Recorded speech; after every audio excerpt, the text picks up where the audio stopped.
بسم الله الرحمن الرحيم. الحمد لله رب العالمين، والصلاة والسلام على قائد المجاهدين سيدنا محمد وعلى آله وصحبه وسلم. waxaan maanta halkan rabnaa inaan ku qabanno shir jaraa'id oo ku saabsan guul ka mid ah guulaha waaweyn ee ciidanka xoogga dalka Soomaaliyeed oo ay gaareen isla markaasna looga taqalusay mid ka mid ah hogaamiyaasha waaweyn ee kooxda khawaarijta July 5 2026 howlgal qorshaysan oo ay iska kaashanayeen ama iska kaashadeen taliska sahanka iyo sirdoonka ciidanka xoogga dalka Soomaaliyeed iyo saaxiibada caalamka oo muddo 14 casha lagu baadigoobay ama lagu raad joogay mid ka mid ah hogaamiyaasha waaweyn ee kooxda al-shabaab ayaa lagu khaarijiyay ama meesha looga saaray horjooga sare oo ka tirsanaa kooxdaas oo magaciisa la yiraahdo Macallin Jinaaw Ibrahim. ninkaas oo ka mid ahaa kooxdan ilaa markii la asaasay waxaa sidoo kale la sheegay inuu ku dhashay deegaanka Bisqacde oo buur xakaba 40 kiiloomitir u jira dhanka galbeedka. horjoogahan wuxuu ahaa qofka sagaalaad ee kooxda khawaarijta al-shabaab wuxuuna ka tirsanaa golaha shuurada argagixisada. da'diisa waxaa lagu qiyaasaa inta u dhaxaysa 48 ilaa 55 sano jir, lahaa 3 xaas iyo caruur gaaraysa 20. horjoogahan la qaarijiyay wuxuu waqtigiisa inta badan ku soo qaatay hogaaminta jabhadaha dagaalama, wuxuuna ka soo shaqeeyay oo dambiye ka soo geystay ummadda Soomaaliyeed liddi ku ah, soo xasuuqay dad badan gobolada Galgaduud, Hiiraan, Baay iyo Bakool. sidoo kale wuxuu ahaa horjooge laga dhex yaqaan kooxda oo sanadihii 2010 iyo 2011 u loogay dadka Baay iyo Bakool cadawga khawaarijta. waa ninkii hubka dhigista ku sameeyay beelaha kala duwan, waana ninkii nabadoonnadii iyo dhaqankii jiray ee deegaamadaas ka jira oo dhan ku bedelay dhaqan kale. odayaal dhaqan oo kooxda u adeegta hawlahooda gurracan uga shaqeysa. 2 bilood ka hor markii Baydhabo tagnay, odayaasha dhaqanku iyo dadka dadweynaha ku naqan Baydhabo runtii waxay naga codsadeen ninkaas inuu yahay ninka dhabarka ka jabiyay bulshadaas iyo deegaamadaas dadka degan, sidaas awgeedna ay tahay in shaqo laga qabto.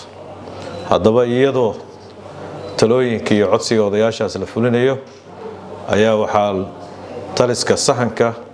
iyo sirdoonka ciidanka xoogga dalka Soomaaliyeed oo ku darsaday liiska dadka muhiimka ah ee ay tahay in bulshada laga qabto. muddadaas dheer waxaa lagu raad joogay ninkaasi runtii wuxuuna ku soo gabagaboobay 5 bishan July 2026. howlgalka duqeynta lagu dilay ninkan oo taariikhdaasi dhacday mar ay ahayd 12 duhurnimo waxa uuna ka dhacay tuulada Sabiyo oo u dhaxaysa degmooyinka Afgooye iyo Basra ee gobolka Shabeellada Hoose, gaar ahaan beerta Islow. waxa uu ku jiray horjoogahan guri buush cariisha oo ku dhaxyilay beertaasi, waxaana kor ka ilaalinayay 5 ka mid ah maleeshiyaadka kooxda argagixisada oo asaga staff ahaan u watay. wuxuu meeshan u joogay inuu dardar geliyo lacagaha baadda ah oo argagixisadu ka qaadaan dadka shacabka, gaar ahaan 2 Shabeelle iyo gobolka Banaadir oo kooxda waayadan dambe ay soo waajahday dhaqaale xumo xooggan. sida aan sheegnay waxa uu ninkan la taliya sare u yahay horjoogaha kooxda khawaarijta Axmed Diiriye oo loo yaqaan Abu Ubayda, wuxuuna kala taliyaa dhismaha jabhadaha dagaalama oo ciidamadooda dagaalama maadaama uu halkaasi khibrad xoogan u lahaa waxaa runtii ilaahay mahadiisa in ninkaasi uu taariikhdaasi wixii ka dambeeyay la hubinayay in uu u dhintay qaraxaas dilkaas loo geystay inuu u dhintay iyo in kale ayaa la hubinayay waxaana la hubsaday si rasmi ah loo hubsaday in ninkaasi uu meesha ka baxay shartiisiina ula tagay waayadan dambe runtii ciidanka xoogga dalka Soomaaliyeed iyo hay'adaha amnigu waxay dardar xoogan ku wadeen in maleeshiyaadka kooxaha ee xaabada ah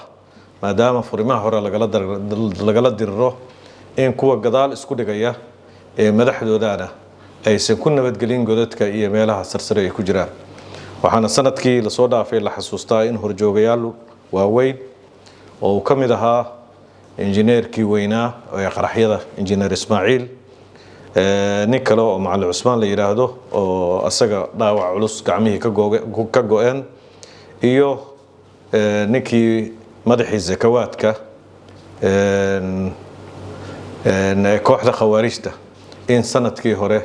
iyo sanadkan bilowgiisii horjoogayaashaas laga taqalusay welina lagu raad joogo dhammaan horjoogayaasha kooxdaas oo dhowr 20 in mid meesha looga saari doono hadii la yiraahdo oo aysan ku nabadgeli doonin meelaha dambe maadaama maleeshiyaadka xaabada ay furmaha hore u soo diraan ayaguna aysan soo raacin inaanay ku nabadgeli doonin meesha dambe oo ay ku gabadaan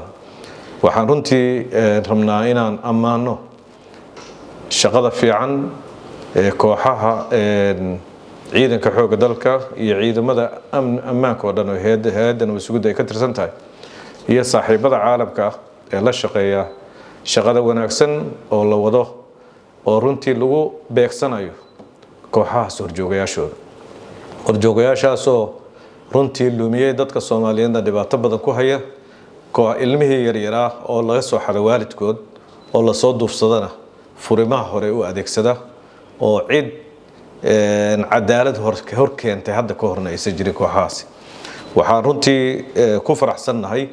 in number badan oo ka mid ah horjoogayaashii hore laga taqalusay oo horjoogihii u weynaa al-shabaab Axmed Godane uu ka mid yahay iyo wixii ka dambeeyay haddana sanadahan dambe kooxda shuurada kooxda khawaarijta al-shabaab oo 20 in mid ay taargad u yihiin wixii hadda ka dambeeyana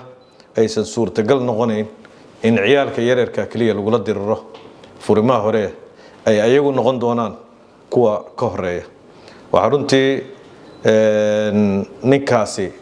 aanu si gaar ah dadka Baay Bakool degan ama Southwest koonfur galbeed dadka degan aan ugu bishaareynayna in ninkaas oo aad ka dacwooteen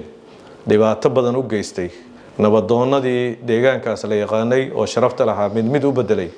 qubkii beelaha waxa la xasuustaa marmarka kamida inuu 500 oo qori oo ka soo qaaday beelaha degan Baay Bakool inuu ku wareejiyay kooxda khawaarijta oo kooxda khawaarijtu u adeegsatay dhibaatada shacabka Soomaaliyeed ay ku hayso sidaas la mid ah in uu ilmaha qasbi jiray wiilasha gaar ahaan ee dadkaasi dhaleen odayaasha deegaamadaas ku nool oo yaryarka oo 12 jir iyo 13 jir iyo 14 jirba inuu inta ka soo qasbo waalidkood uu ku soo dari jiray kooxda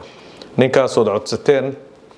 in shaqo laga qabto dawladda Soomaaliya waxay xaqiijinaysaa in Macallin Jinow Ibraahim meesha laga saaray uusan hadda kadib dhibaato ku noqon doonin ummadda Soomaaliyeed waxaana runtii sidoo kale uga digaynaa kooxaha dhalinyarada ilmaha yaryar oo adeegsadaana waxa weeye madaxdiinii baa sidaas loo galayaa oo cidna iska difaaci karin gacanta ciidamada Soomaaliya sidaas si la mid ah u baaba'aysiin waxaan idinku yeeraynaa inaad ku qus qaadataan in madaxdiinii ay ku badbaadi waayeen jilib iyo saakow iyo muxuu ahaa dhulkan Baay Bakool iyo meel kasta Galgaduud iyo Hiiraan meel ay ku badbaadiyaan inaysan jirin sidoo kale waxaan u hambalyeeynaa ciidamadeena furimaha hore ku jira oo ayaama dhaweeyta qaarkood aan soo booqanay qaar kalena aan soo booqan doono waxaan rabnaa inaan u sheegno inuu guuleystay halganka ay ku jiraan kaalmo weyn ay haystaan si gaarana saaxiibada Soomaaliya ayagana aan u mahadcelinayno waxaan ku soo gabagabeynayaa wasayaclamu alladina dhalamuu ayya munqalabin yanqalibuun